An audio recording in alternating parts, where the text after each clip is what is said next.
Welcome to the Media Navigators, brought to you by the World Media Group. My name is Belinda Barker and I'm the Chief Executive. And in this series, we talk to key influencers in advertising from around the world. And today I'm talking to Kieley Taylor, who's the Head of Partnerships for Group M and also a guest lecturer at NYU. So good morning, Kieley. Good morning. Now, I first came across Kieley at the Cannes Advertising Festival in June earlier this year. I was listening to a panel which Kieley was on, which was talking about funding news and fighting disinformation. And it was fascinating. And Group M had a very specific approach to this. Unfortunately, I had to leave before the Q&A and I ended up with so many questions that I wanted to ask Kieley. So that's why we're here today. So hopefully answer some of those questions. But before we get into the meat of it, I really wanted to ask you, Kieley, what exactly does being a global head of partnerships at Group M, what does it mean? Some of our audience are perhaps younger or working within brands, so that they might not be that familiar with Group M as a business. Sure. So just off the top, Group places about 1 out of every 3 media dollars globally. So we find appropriate context for advertising to appear. We look at audiences, we look at price point, so that brands can really deliver the outcomes that they want, whether it be salience, sales, etc. And so what my role is specific within us being a media agency is looking after those most scaled partners or those that have the most points of differentiation so that we can really help for our brands to stand out, whether it be through data and technology access, valuable pricing, or more and more through a lens of what are value aligned places for advertisers to appear. And so it's a global role. How do you work with the different parts of Group M around the world? So you can imagine I don't get more than 24 hours in my day. So it's much more about approaches for each different investment leader in their respective market to take and inform a tiering of what is the most valuable types of things, what are the types of questions, so we can have consistent codification around partner assessment, even though they might be very distinct in a local market. Looking at journalistic enterprise, serving local communities is one of those places. It's more a matter of having a consistent frame of reference than that I'm dialing the phone at all hours of the day and night. You have your 5 pillars, investing in the future, of which one of which is responsible journalism, which is really the one I want to dig into. The other 4 are potentially, I hate to say, obvious makes it sound cynical in some way. And I don't mean that in a cynical way, but they are, you hope, things like sustainability and DEI are things that are top of everyone's brain. But perhaps you could just give us a flavour of what those 5 key pillars are in your framework, and then we can get to that in journalism point. Yeah, absolutely. So we agree that they're imperatives. That said, when it comes down to the world that we're living in with kind of zero-based budgeting or quarterly earnings that are driving a lot of maybe more short-term decisions, this helps us to keep a lens more short and long-term around the types of strategic relationships that we wish to broker. So responsible journalism, as you mentioned, brand safety and suitability, diversity, equity, and inclusion, environmental sustainability, and data and AI ethics are the 5 different pillars. And you can imagine that there's all kinds of intersectionality amongst publishers or platforms across many of these different themes, if not all. But it really is more a matter of helping for brands who have really specific ERG or CSR types of value alignment to find best fit partners. We also tend to find that D&I, diversity, equity, and inclusion, is fundamental to responsible journalistic enterprise.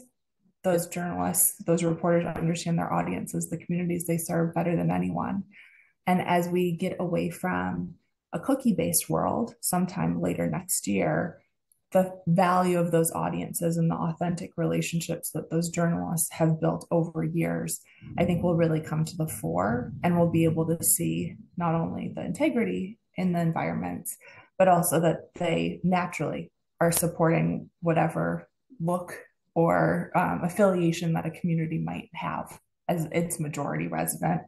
A little bit different than the more opaque cookie worlds that we're still 1 foot in, 1 foot out of right now. Interesting. I'd love to dig more into that short and long termism discussion, but I don't think we've really got time to on today's podcast, but maybe that's a subject for a future, particularly in the current kind of election and the economic environment that we're in at the moment. It is extremely topical. But could we get into why? I'm very interested why, as an agency, you feel supporting responsible journalism.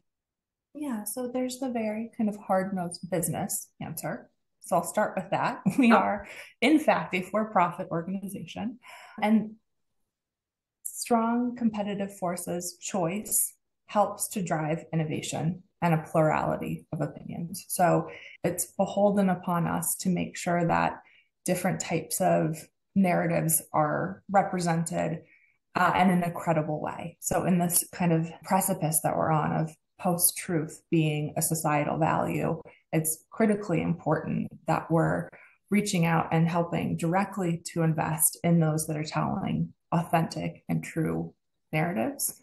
And then you had touched briefly upon some political cycles that are going on both sides of the pond. I think they're going to be watched with a lot of interest, if not trepidation.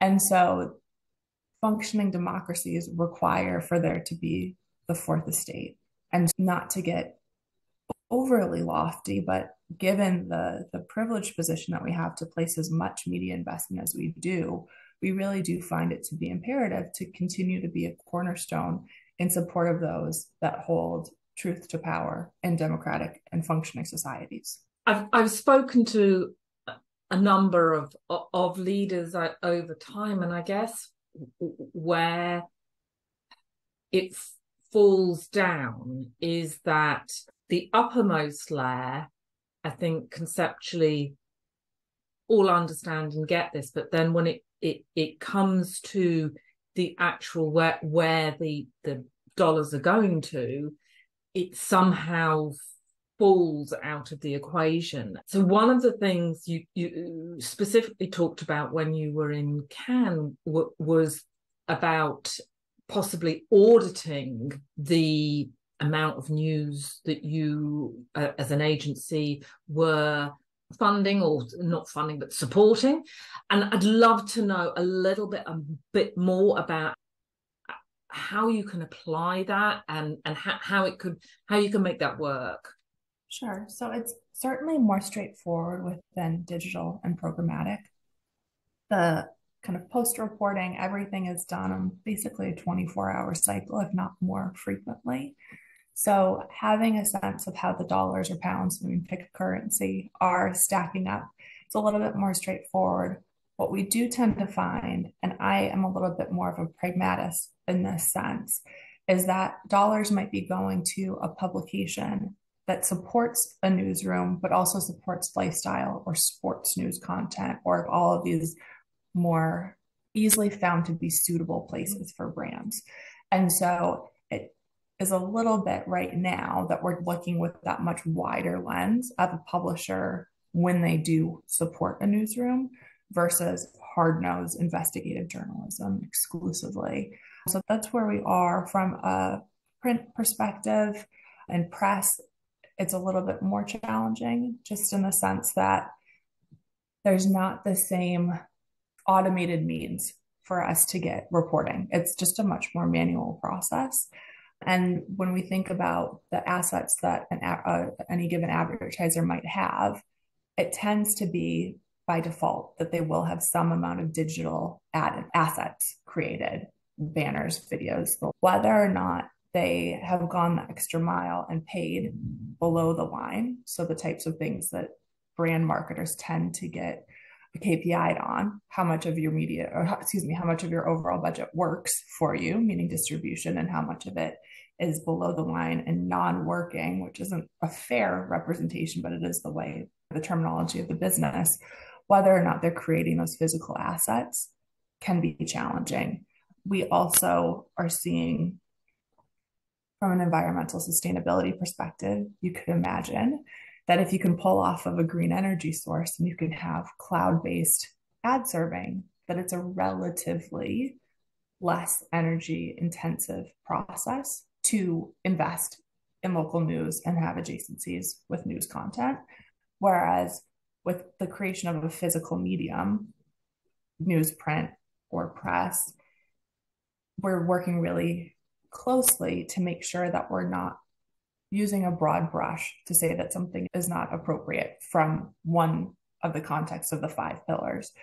I'm getting a little bit meandering in my answer, but the one point that I'll close on for this bit is that the other thing that we have to be really cognizant of, going back to the kind of the functioning of democracy, is how is it that a population can have access to credible news information when there are paywalls, when they have to have access to broadband digital internet.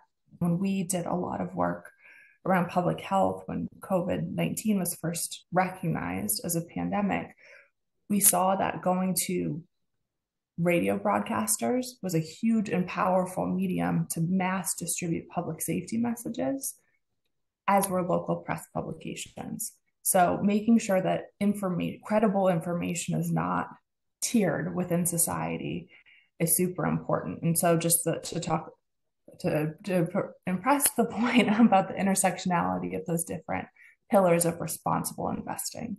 Have you found, have different parts of the world reacted to this more positively than others? I'm sure, I guess there are certain markets where this is going to be incredibly difficult to do. So I think the short answer is yes. Yeah, You've noticed I have not had a lot of short answers. I will mention we've done a partnership with Internews, who is using a consistent rubric to set a floor. So ensuring that the organization is not under any sanctions, ensuring that there are bylines for the actual people who are doing the reporting of the stories, that they have retraction policies if something is found to be incorrectly stated. And so what we have found is that in some different marketplaces, there is a higher kind of moray or standard to journalistic enterprise, but we have found comfort that the floor is credible and consistent and allows us to have a breadth of local news sources for consideration in the markets that we've been able to partner with Internews to review. How wide is Internews now? Do they cover all the major markets around the world? Yes. So we've been partnering. We tend to go on a billings basis with them in terms of where we're looking to expand from a market perspective. So you could imagine former EU5 being the first place that we started within the EU, but they have since expanded. They've got coverage into MENA, they've got coverage into Latin America, within North America, et cetera. So they've got a really scalable approach to the market. And we've also really appreciated that they have gone to great lengths to find researchers that are local to the country that we are having reviewed, because some things Google Translate is not the end all be all for understanding cultural nuance. And so we do appreciate the consideration that they've taken to be authentic and credible as they approach each new market. So going back to the kind of the commercial part of this sort of conversation, what do you think it is that makes brands and agencies resistant to allocating budget to journalism brands? So I think I'm sure there's more than two, but I'll start with two answers. One is that a lot of the distribution today is coming off of digital distribution, where there are not the Ofcoms of the world who have set regulatory requirements, and there's not finite broadcasting airwaves, as it were. So the actual amount of rogue action is vastly greater within digital, which has meant that there's a bit of a recoil or a want to return to some element of safety. I think also the way with which digital is automated means that there's just so much more visibility when there is a poor adjacency. And one of the things that I've personally struggled with is, well, there is a halo when we are in these reputable news environments, and it tends to be a more educated reader. It tends to be higher household income. It's a lot of the hallmarks of a really valuable audience to convene for an advertiser. The screenshot risk to the reputation that advertiser might see, so it gets reported in the news as this bad adjacency, tends to escalate much more highly in their organization than any kind of goodwill they happen to have an ad in a local publication. So it's disproportionately towards the negative from a risk perspective in most thinking. That's not to say that it can't be reframed. Again, I think there's so much opportunity if it was wrapped within DEI and I as the narrative about why news, or if it was just common sense. It's a large-scale audience, it's a good price point, and they're your shopper, they're your buyer. So we're trying to find that right angle in that isn't news is the right thing to support because democracy, and you should, but making either about business growth in the context of this is an audience that shops at your local retailer, you've got trade relationships there, you're on discount that week. It's all the sense in the world to really have a ton of impressions delivered in that specific area, or this is an easy way in that is authentic to a community that you want to have a richer and deeper connection with. So it's finding out that right angle while we continue to refine from the really broad stroke blocking technologies and get to a much more nuanced place just as an industry as a whole. Is there a role that we by that the publishers should be playing in that reframing? Is there something, obviously it's an area we try and talk to, but is something else we should be doing? So I was recently at another panel discussion on the same topic, and one of the two things that I implored for publishers to think carefully about.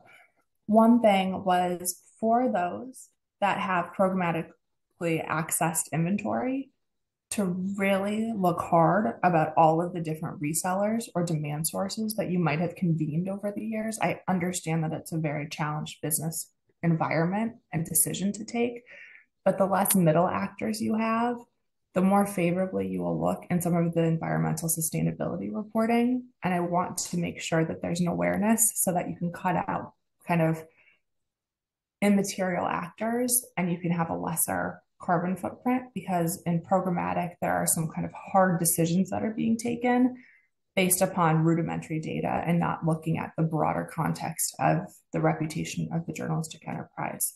The other bit is to really make sure that you use this time now as applicable to local laws, so GDPR and the like, for getting consented first-party data. You will become a beacon of authentic and consented identity, which is going to be more and more valuable to advertisers as cookies go away. So now would be a good time to get your house in order. And once we have a data match, then game on.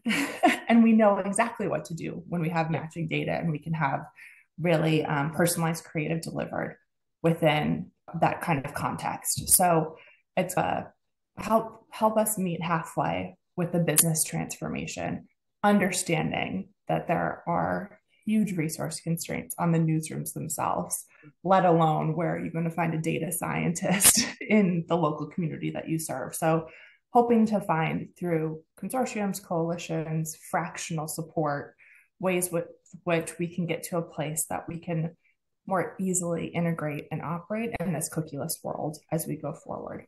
I think certainly the brands who make up the World Media Group are on that journey.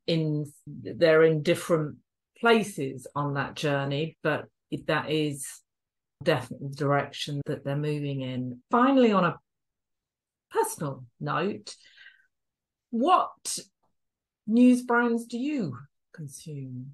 So I tend to consume more kind of middle political news brands. You hear my accent, I'm American. It tends to be things like Bloomberg, Reuters, for more kind of help me understand how my client's business is operating, help me understand politics without such a sharp lean. And then I really enjoy the longer form, like Wired, Fast Company. When I'm not chasing a 2-year-old child, I like to really understand the direction and the future of technology, because it pairs so closely with what I do for a living.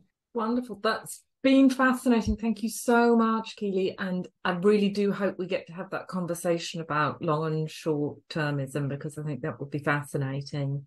Thank you so much for your time. Now, the next World Media Group podcast is going to be focusing on advertising and marketing in the Middle East, which is an incredibly vibrant and just fascinating marketplace. So I'm really looking forward to learning more about that myself personally, and I hope you'll join me. Thank you very much. Thanks, Kieley. Thank you.